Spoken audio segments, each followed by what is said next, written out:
नमामि सद्गुरुं शान्तं सच्चिदानन्दविग्रहं पूर्णब्रह्मपरानन्दम् ईशमाळन्दिवल्लभं प्रपन्नपारिजाताय स्तोत्रवेत्रैकपाणये ज्ञानमुद्राय कृष्णाय गीतामृतदुहे नमः।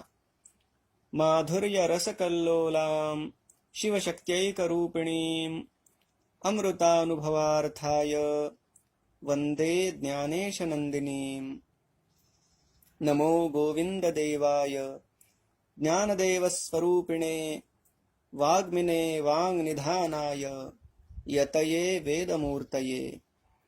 श्रुतिस्मृतिपुराणानाम् आलयं करुणालयं नमामि भगवत्पादं शङ्करं लोकशङ्करम्। भगवान आद्य शंकराचार्यांच्या गुरुवष्टक या स्तोत्राच्या संदर्भात गुरुभक्ती योगाचं आपलं चिंतन चालू आहे आणि काल आपण या अष्टकाचं चिंतन पूर्ण केलं। सुरुवातीपासून जर आपण पाहिलं तर भगवान आचार्यांनी या अष्टकामध्ये प्रत्येक श्लोकात त्या श्लोकाच्या पहिल्या 2 चरणांमध्ये आपण जे काही सन्मार्गानं प्राप्त करू शकतो ते सगळं कशा प्रकारे सद्गुरूंच्या कृपा प्रसादाशिवाय व्यर्थ आहे याची जाणीव आपल्याला करून दिली। आधी 6 श्लोकांमध्ये आपलं ज्ञान, आपलं ऐश्वर्य, आपले प्रसिद्धी इत्यादी सगळ्या गोष्टी, आणि त्यानंतर 7व्या आणि 8व्या श्लोकामध्ये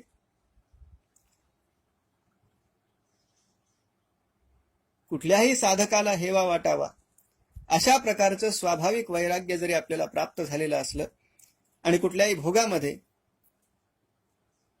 कुठल्याही ऐश्वर्यामध्ये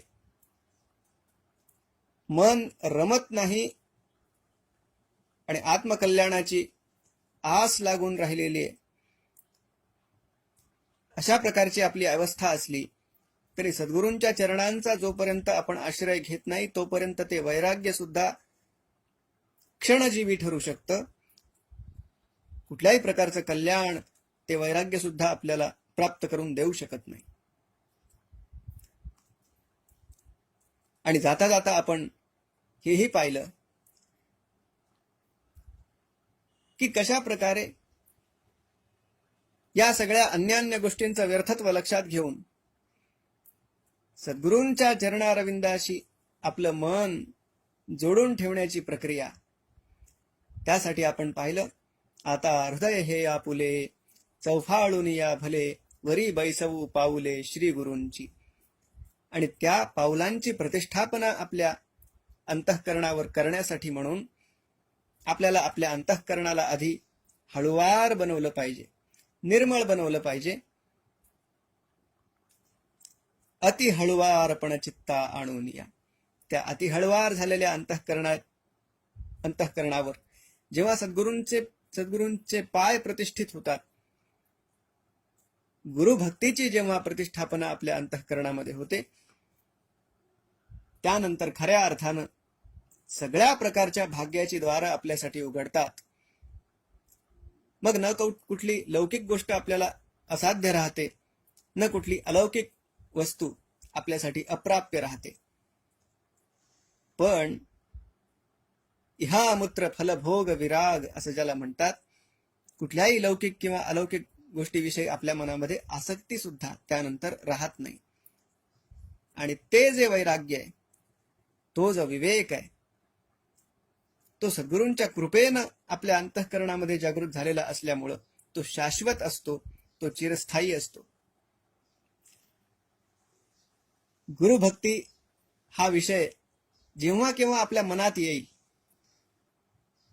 गुरुभक्तीचा परिपाठ जर आपल्याला कुठे पाहायचा असेल, सर्वात उत्तम गोष्ट ही आहे की अन्यान्य कुठल्या ग्रंथाकडे जाण्याची आपल्याला आवश्यकता नाहीये। फार भाग्य आपलं मोठं की आपण महाराष्ट्रामध्ये जन्माला आलोय। एक ज्ञानेश्वरी आपण पाहिली तर माऊलींच्या मध्ये आपल्याला सद्गुरूंची पण मूर्ती दिसते आणि सत्शिष्याची पण मूर्ती दिसते। ज्ञानेश्वरीचं स्वरूप काय?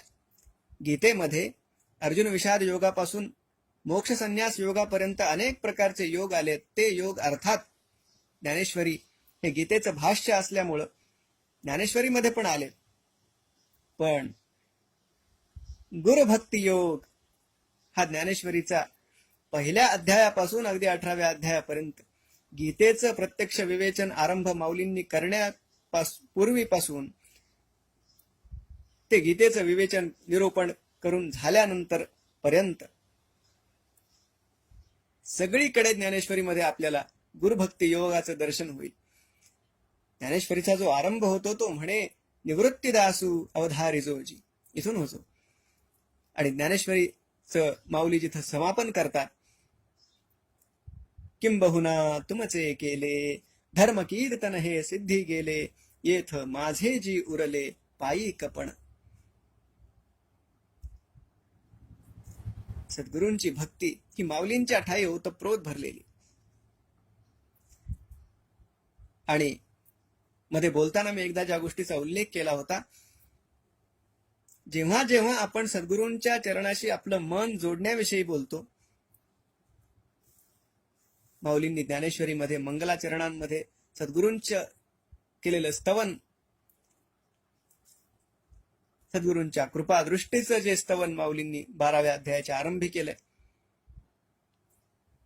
किंवा सद्गुरूंच्या पावलांचं जे चिंतन केलंय, त्या पावलांची आपल्या मनावर प्रतिष्ठापना करण्याविषयी जी ओवी आपण काल पाहिली ते असेल,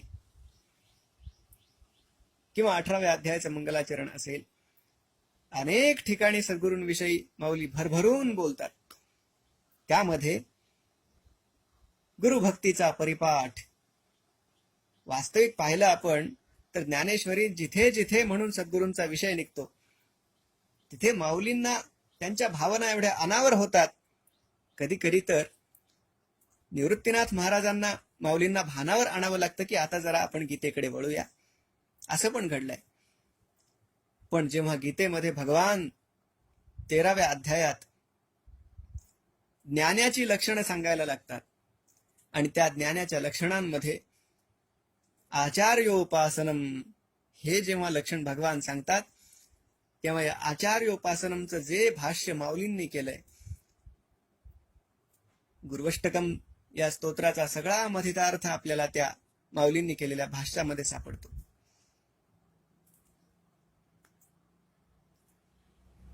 आघवियाची दैवा जन्मभूमी हे सेवा, जे ब्रह्म करी जीवा शोच्यातेही. यापेक्षा काय हवंय?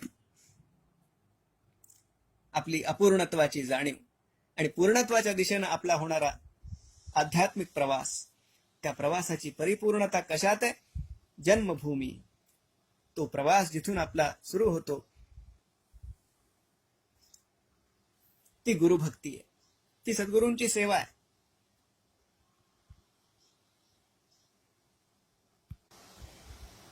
सद्गुरूंच्या ठिकाणी सगळ्या प्रकारची ज्याची आसक्ती आहे, ज्याला सद्गुरूंच्या पायाशी अनन्य राहता आलं, त्यानं सगळं काही प्राप्त केलं. त्या अनन्यतेच्या बळावर त्याला जगातली कुठलीही गोष्ट अप्राप्य नाही. गुरुक्षेत्र, गुरुदेवता, गुरुमाता, गुरुपिता, जो गुरुसेवे परवता मार्ग नेणे. जयाचे वक्त्र वाहे गुरुनामाचे मंत्र, गुरुवाक्या वाचून शास्त्र हाती न शिवे. आणि एवढंच नाही, ज्या शब्द स्पर्श रूप रस गंध यामध्ये आपण अडकतो, आपली इंद्रिय यांच्या मागे धावतात, आपल्याला ठाऊक आहे. आणि ही आसक्तीच आपल्या बंधनाला कारण होते. पण गुरुभक्ताची भावना काय असते? माऊलींच्या शब्दात पाहायचं झालं तर श्री गुरूंचे डोळे अवलोकने स्नेहाळे, पाहती तिये सकळे होईन रूपे. गुरुसेवा, गुरुभक्ती तिची किती किती आणि कशी रूप असू शकतात याचं जे विहंगम दर्शन या आचार्योपासनावरच्या भाष्यामध्ये घडलंय ते विलक्षण आहे. आपण शब्द स्पर्श रूप रसगंध यांचा भोग घेतो, भोगता म्हणून आपण या सगळ्या गोष्टींच्या मागे धावतो. गुरु भक्ताची भावना अशी असते की आपण भोगता नाही, आपण स्वतःच भोग्य व्हावं आणि सद्गुरूंनी आपला भोग घ्यावा. भोगता सद्गुरू आहेत, आपण भोग्य आहोत. आपल्या माध्यमातून आपण शब्द स्पर्श रूप रस गंध यांचा नैवेद्य सद्गुरूंना अर्पण करावा. जिकडे जिकडे म्हणून सद्गुरू आपली दृष्टी फिरवतील, आपल्याकडे सद्गुरूंची दृष्टी वळावी ही आपली प्रांजळ भावना तर असते. पण त्याही पुढे जाऊन भक्तीची पुढची अवस्था ही आहे की फक्त माझ्याकडे सद्गुरूंची दृष्टी वळावी असं नाही, त्यांची दृष्टी जिकडे वळेल तिकडे मी स्वतः तिथे असावं.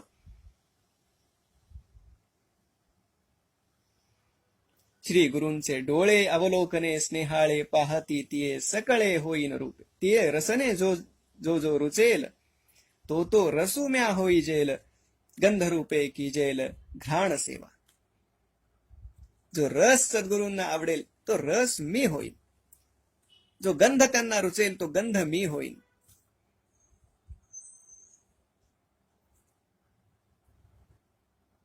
ज्या ज्या ठिकाणी मन जाय माझे त्या त्या ठिकाणी निज रूप तुझे. मी ठेवितो मस्तक ज्या ठिकाणी तेथे तुझे सद्गुरु पाय दोन्ही. ही एक भावना आहे. आणि त्याही पुढे जाऊन जिथे जिथे सद्गुरु पाय ठेवतील तिथे तिथे माझं मस्तक असेल. ही या गुरुभक्तीची आणखीन वेगळ्या प्रकारची, आणखीन विलक्षण अशी आवृत्ती आहे. माऊली म्हणतात सद्गुरूंना इतर कुणाची गरजच पडू नये इतकी रूप मी स्वतः सद्गुरूंसाठी धारण करीन. तितक्या रूपांमध्ये मी सद्गुरूंसमोर स्वतःला प्रस्तुत करीन. हे अद्भुत आहे. या शरीरामध्ये प्राण असताना तर सर्व प्रकारे सद्गुरूंची सेवा माऊली म्हणतात माझ्या हातून घडेल. पण शरीराचा त्याग केल्यानंतर तर ये शरीरीची माती मेळवीन ती क्षिती. जेथ श्रीचरण उभे ठाती श्री गुरूंचे. जेव्हा देहांत होईल त्या देहाची मातीच तर होते. पण ती माती मी कुठे माझी अर्पण व्हावी? ज्या ठिकाणी सद्गुरू उभे राहतील त्यांच्या त्या पायाखालची माती ही माझ्या शरीराची माती असेल. शिवतले गुरुचरणी भलतैसे हो पाणी तया सकळ तीर्थे आणि त्रैलोक्याची. गुरूंच्या चरणांचा ज्या पाण्याला स्पर्श होईल सगळ्या तीर्थांहून ते श्रेष्ठ असं तीर्थ असेल. श्री गुरूंचे उशिटे लाहे जै अवचटे तै तेणे लाभे विटे समाधीचे. सगळ्यात मोठा लाभ कुठला आहे? एखाद्या योग्याला विचारा. निर्विकल्प समाधीचा अनुभव कुठल्याही योग्याचं हे उद्दिष्ट आहे. पण श्री गुरूंचं उष्ट अवचटे सहज योगायोगानं जे जर कधी प्राप्त झालं तर त्या लाभापुढे ज्याला समाधीचा लाभ सुद्धा तुच्छ वाटतो. श्री गुरूंच्या प्रसादाचं सेवन ज्याच्यासाठी सगळ्या लाभांपेक्षा सर्वात मोठा लाभ आपल्याला ठाऊक असेल. श्रीमद भागवत आपण लिहावं अशी प्रेरणा ज्या देवर्षी नारदांनी भगवान वेदव्यासांना दिली, त्या देवर्षी नारदांनी जेव्हा आपल्या पूर्वजन्मीचा इतिहास भगवान वेदव्यासांना सांगितला तेव्हा हे सांगितलं की जे काही परिवर्तन माझ्या भाग्यामध्ये आलं, कारण स्वतः देवर्षी नारद हे पूर्वी एक गंधर्व होते, शापामुळे दासीपुत्र झाले आणि दासीपुत्र असताना संतांचा सहवास घडला. संतांना सद्गुरू रूपामध्ये त्यांनी पाहिलं आणि त्या सद्गुरूंचं उच्छिष्ट त्यांना सेवन करायला मिळालं. त्यातून त्यांचा सगळा भाग्योदय झाला. मग का त्या उष्ट्याच्या लाभापुढे कुणी समाधीला तुच्छ लेखू नये? आता शरीरानं प्रत्येकाला सद्गुरूंची सेवा अशा प्रकारे घडेलच हे सांगता येत नाही. देशकाल परिस्थिती यांनी निर्माण केलेली बंधनं प्रत्येकालाच आहे. ज्याला स्वतःला आपल्या कायेनं सद्गुरूंच्या जवळ उपस्थित राहता येत नाही, त्याची अवस्था काय असते? त्याची अवस्था तर अधिक भीषण असते. गुरुगृह जये देशी, तो देशची वसे मानसी, विरहिणी का जैसी वल्लभाते. तो गुरुभक्त तळमळत असतो की कधी सद्गुरूंच्या घरून मला काही वार्ता ऐकायला मिळेल. अरे, सद्गुरूंचं धाम जिथे आहे तिथून येणारा वारा सुद्धा त्याला इतका प्रिय असतो.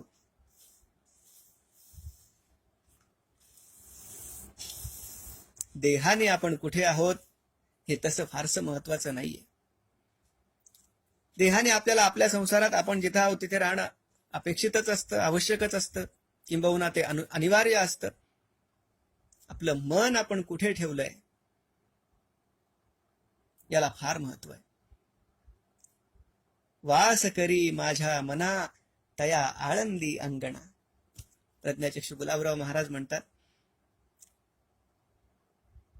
वास करी माझ्या मना तया आळंदी अंगणा, गाई गाई माझे वाणी ज्ञानेश्वर गुण खाणी, विषयात नाही हित शेखी सकळाचा अंत, ज्ञानेश्वर माय ध्यावो निया धन्य होय. ध्यान करावं तर सद्गुरूंच्या पायांचं करावं. माऊली म्हणतात का, चैतन्याची पोवळी माझी आनंदाची रावळी, श्री गुरुलिंगा ढाळी ध्यानामृत. माऊलींची एक एक कल्पना इतकी विलक्षण आहे. सद्गुरु हेच शिवलिंग आहे आणि त्या शिवलिंगाचा अभिषेक कुठल्याही सामान्य पाण्याने किंवा कुठल्याही पंचामृतानं नाही, तो अमृतानं, साक्षात अमृतानं सद्गुरूंचा अभिषेक करावा. कुठलं अमृत? ध्यानामृत. अनेक प्रकारच्या भावना आपण सद्गुरूंविषयी करत राहाव्यात. एखादी वेळे गुरु माय करी भाव बळे, मग स्तन्य सुखे लोळे अंकावरी. सद्गुरु माझी माय आहेत, आई आहे, आणि मी त्यांच्या मांडीवर लोळतोय. अशा भावनेमध्ये कधी हा गुरुभक्त रमून जातो. गुरु कृपा स्नेह सलिली, आपण होय मासोळी, कोणे एके वेळी हेची भावी. सद्गुरूंची कृपा हे जणू पाणी आहे आणि त्या पाण्यातली मी मासोळी आहे. अशा भावनेमध्ये कधी तो रंगून जातो. चक्षु पक्षे विण पिलू होय आपण, कैसे पै अपारपण आवडीचे. श्रीमद भागवतात जेव्हा वृत्रासुर शेवटच्या घटका मोजतोय तेव्हा भगवान नारायणांची तो प्रार्थना करतो, ते दिव्य श्लोक आहेत. अजात पक्षा इव मातरं खगाः, स्तन्यं यथा वत्सतरा क्षुधार्ताः, प्रियं प्रियेव व्युषितं विषण्णा, मनोरविंदाक्ष दिदृक्षते त्वाम. या ज्या ज्या भावना, या मनाच्या ज्या ज्या अवस्था वृत्रासुरानं तिथं व्यक्त केल्यात, त्या सगळ्या भावना माऊली सद्गुरूंच्या प्रती इथं व्यक्त करतात. काय भावना करावी? ज्याला अजून डोळे फुटलेले नाहीयेत, ज्याला डोळे ज्याचे उघडलेले नाहीयेत, पंख अजून ज्याला फुटलेले नाहीयेत, असं मी एखाद्या पक्षिणीचं पिल्लू आहे आणि सद्गुरू ही ती पक्षिणी आहे.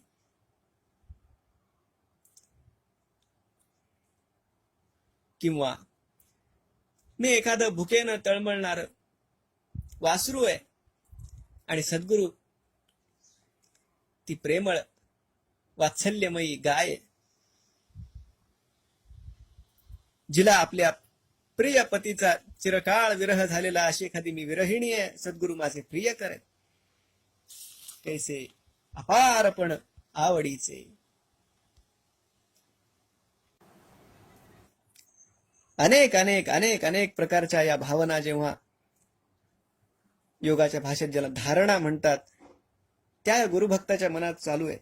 ऐसे प्रेमाचे निथावे, ध्यानाची ध्यानाते प्रसवे, पूर्ण सिंधू हे लावे फुटती जैसे. समुद्रात जशी लाटा मागून लाट उठते, एक लाट दुसऱ्या लाटेला जन्म देते, तसं सद्गुरूंविषयी अनेक प्रकारच्या धारणा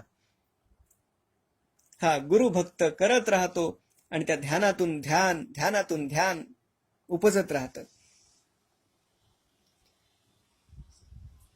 गुरोरंघ्रि पद्मे मनश्चेन न लग्नम ततः किम, असं भगवान आचार्य म्हणताय. त्या सद्गुरूंच्या चरणकमलाशी मन जोडणं, हेच जर या सगळ्या गोष्टींचं सार असेल तर ते मन जोडावं कसं, हे या आचार्य उपासनाच्या भाष्यात माऊलींनी सांगितलंय. आणि जो अशा प्रकारे सद्गुरूंच्या ठिकाणी मन जोडतो त्याला काय प्राप्त होतं? अरे असं विचारा, त्याला काय अप्राप्य राहतं? माऊली एकाच ओवीत सांगतात, तो तत्वज्ञानाचा ठावो, ज्ञाना तेणेची आवो, हे असो तो देवो ज्ञान भक्तू. सगळ्या प्रकारचं तत्वज्ञान त्याला प्राप्त होतं. एवढंच नाही, ज्ञान त्याला प्राप्त होतं हे तरी काय म्हणावं, तो देवो ज्ञान भक्तू. ज्ञानाची सगळे उपासना करतात, सगळे ज्ञानाची आराधना करतात, ज्ञानप्राप्तीसाठी प्रयत्न करतात. गुरुभक्ताच्या बाबतीत मात्र सगळं उलट घडतं.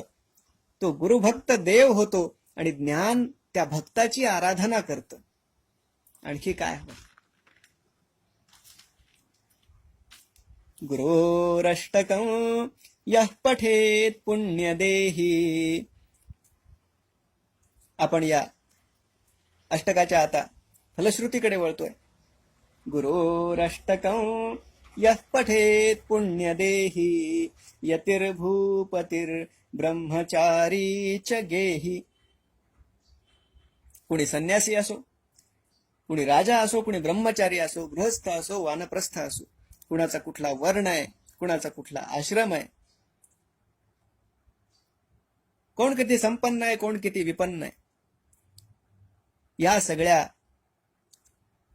बाह्य गोष्टी कुठल्याही प्रकारच्या कुणाला प्राप्त असोत अप्राप्त असोत, पण सर्वांसाठी गुरुभक्ती अनिवार्य आहे. फार सुंदर शब्द इथं योजलेला आहे, पुण्यदेही.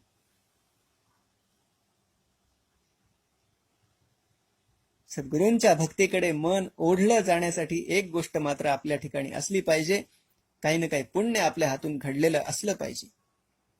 गाठी पुण्य असल्याशिवाय सद्गुरु भक्तीच्या या विषयाची गोडीच मनाला लागू शकत नाही. बहुता सुकृतांची जोडी, म्हणून विठ्ठली आवडी. किंवा जसं माऊली स्वतः ज्ञानेश्वरीत म्हणतात, पुण्ये पोशिली असा धारणे, तिये तुझे गुण वाणणे, देऊनी उत्तीर्णे झाली याची. काहीतरी असाधारण पुण्य माझ्याकडून घडलं असेल गुरुदेव, म्हणून आपली स्तुती माझ्या हातून घडते. अहो केवळ स्तुतीच काय, सद्गुरू असोत, भगवान असोत, त्यांना प्रणाम करण्याची सुद्धा बुद्धी होण्यासाठी आधी गाठी पुण्य असावं लागतं. भगवान आचार्य सौंदर्य लहरीच्या पहिल्याच श्लोकात काय म्हणतात? शिवशक्त्या युक्तो यदि भवति शक्तः प्रभवितुं, न चेदेवं देवो न खलु कुशलः स्पन्दितुमपि, अतस्त्वाम् आराध्यां हरिहरविरिञ्चादिभिरपि, प्रणन्तुं स्तोतुं वा कथमकृतपुण्यः प्रभवति. प्रणन्तुं स्तोतुं वा कथम अकृतपुण्यः प्रभवति. ज्यानं काही पुण्य केलेलं नसेल आई, त्याला तुझी स्तुती करणं तर काय, पण तुला नमस्कार करण्याची सुद्धा बुद्धी होणं अवघड आहे. आता पुण्याचा विषय निघालाच आहे तर मुळात, कारण पुण्य पाप हे शब्द आपण इतक्या वेळेला ऐकलेले असतात, इतक्या वेळेला आपण ते बोललेलो असतो, पण वास्तविक पुण्य काय आणि पाप काय? माऊलींचा विषय चाललेला आहे तर आपण माऊलींनाच विचारू. माऊलींनी केवळ पुण्य आणि पाप हे दोन विषय ठेवलेले नाहीयेत. शुद्ध पुण्य माऊलींनी वेगळं केलंय आणि पापाचे दोन प्रकार केले. एक आहे पापात्मक पाप आणि एक आहे पुण्यात्मक पाप. पुण्यात्मके पापे स्वर्गा जाईजे, पापात्मके पापे नरका जाईजे, वरी माते जेणे पाविजे ते शुद्ध पुण्य. माऊली म्हणतात, ज्यानं स्वर्गाची प्राप्ती होते, लोक त्याला पुण्य म्हणत असतील पण ते पुण्यात्मक पापच आहे. ज्यानं नरकाला लोक जातात ते पाप आहे, ते पापात्मक पाप आहे. पण स्वर्गाला सुद्धा ज्यानं आपण जातो ते पुण्य नाहीये, ते पुण्यात्मक पापच आहे. मग शुद्ध पुण्य काय? वरी माते जेणे पाविजे ते शुद्ध पुण्य. ज्यानं भगवत प्राप्ती होते ते शुद्ध पुण्य आहे. आणि पुढे माऊली आणखीन एक प्रश्न विचारतात आपल्यालाच, आणि मजची माझी असता जेणे मी दुरावे पंडुसुता, ते पुण्य ऐसे म्हणता जीभ न तुटे काही. अरे, साक्षात भगवंतामध्येच आपल्या सगळ्यांचा निवास आहे. तो आपल्या अंतःकरणात बसतो. एवढी जवळीक त्या परमात्म्याशी असून सुद्धा जे त्या परमात्म्यापासून आपल्याला दूर करतं आणि स्वर्गाधिक सगळ्या लोकांमध्ये भटकवतं, फिरवतं, पुन्हा आणून या मृत्यूलोकामध्ये जन्माला घालतं, त्या कर्माला आपण पुण्य म्हणतोय. जीभ तुटत नाही, आपली झडत नाही जीभ. पुण्य ते आहे वास्तविक ज्याच्या बळावर आपल्याला सद्गुरूंची प्राप्ती होते, जे सद्गुरू आपल्याला ईश्वरापर्यंत नेऊन पोचवतील.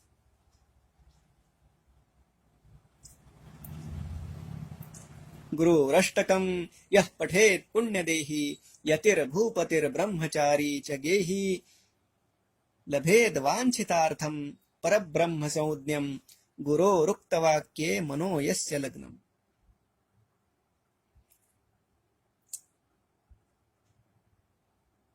गुरोरुक्तवाक्ये मनो यस्य लग्नम. सद्गुरूंच्या शब्दावर ज्याचा विश्वास आहे,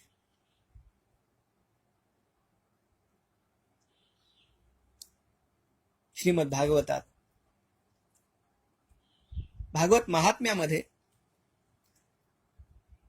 गोकर्ण आणि धुंधुकारीची जी कथा येते, कथेमध्ये आपण ती ऐकलेली असते. धुंधुकारीचा जेव्हा उद्धार होतो आणि गोकर्ण महाराज जेव्हा त्या विष्णुदूतांना प्रश्न विचारतात की एकट्याचाच याचा उद्धार कसा काय झाला, इतर सर्वांनी ज्यांनी कथा ऐकली त्यांना आपण उद्धारून नेण्यासाठी का नाही आला. त्याचं उत्तर जे विष्णुदूत देतात त्यात त्यांनी 4 आणि आणखीन सुद्धा काही गोष्टी सांगितलेल्या आहेत. पण त्यापैकी ज्या 4 गोष्टी आधी सांगितल्या, विश्वासो गुरुवाक्येषु स्वस्मिन दीनत्व भावना, मनोदोषजयश्चैव कथायां निश्चला मतिः. यात पहिली जी गोष्ट सांगितली ती सांगितली आहे विश्वासो गुरुवाक्येषु. जे सद्गुरूंनी सांगितलंय त्यावर नितांत विश्वास, दृढ निष्ठा. मतंग मुनींनी शबरीला एक दिवस सांगितलं, एक ना एक दिवस राम तुझ्या आश्रमामध्ये येतील. आणि त्या मुनिवर्यांनी देह ठेवला. शबरीनं त्यांना एकदाही नाही विचारलं की ते कधी येतील. एक ना एक दिवस राम तुझ्याकडे येतील या गुरुवाक्याचा शबरीच्या मनामध्ये एवढा विश्वास आहे की दररोज ती भगवान रामचंद्रासाठी अरण्यातून फळं आणते, फुलं आणते, आश्रम सगळा नीटनेटका सजवून ठेवते. बालिका असताना शबरीला तिच्या सद्गुरूंनी हे सांगितलेलं आहे. त्यावर तारुण्य आलं गेलं, प्रौढत्व आलं गेलं, वार्धक्य आलं, पण तेवढ्याच आशेनं शबरी भगवान रामचंद्रांची वाट पाहते. का? कारण सद्गुरूंनी सांगितलंय की राम येतील. अनेक लोक थट्टाई करत असतील तिची, पण तिचं या सगळ्यांकडे लक्ष नाहीये. आणि जेव्हा राम तिच्या आश्रमामध्ये आले, तो तिच्या आयुष्यातला अंतिम दिवस होता. त्या वालेला जेव्हा नारद मुनींनी सांगितलं मरा मरा मरा असा जप कर, त्यानं जप तो करायला लागला. किती लाख करू, किती कोटी करू, त्यानं विचारलं नाही.